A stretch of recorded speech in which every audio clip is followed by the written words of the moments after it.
Hello guys, good morning. So grabe yung napanood ko ngayon na balita din ngayon. Ngayon lang, tapos ko na mag-breakfast and naglalaba ako. So anyway, ito yung trending ngayon na pinag-usapan sa online, especially sa TikTok, na itong magandang babae na yan ay hindi akalain ng lahat na magagawa niya na saksakin ng multiple times yung 10 years old na grade 5 student na bata. So imagine, 22 na saksak sa isang batang 10 years old. So malinaw na ang magandang babae yan ay meron siyang pinagdaanan na mental health.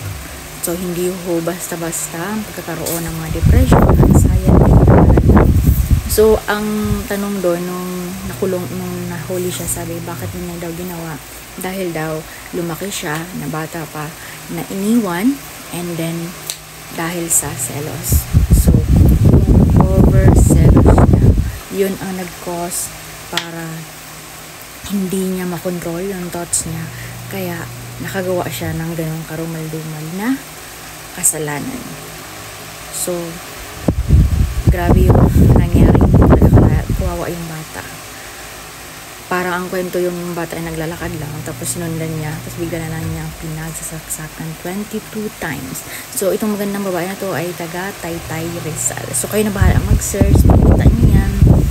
Swerte niyo kung makita niyo yung CCTV footage kung paano siya pinagsasaksak. Pero hanggat maaari huwag niyo natin tingnan kasi nakakaawa.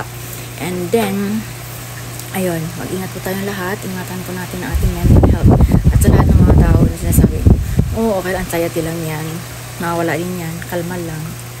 Hindi nyo guys alam kung anong pinagdaanan ng isang tao, kaya hindi madaling magsabi na okay lang yan, drama lang yan, kasi everyone dealing something deeply on lives. So kanya-kanyang different ang buhay, kanya-kanyang problema.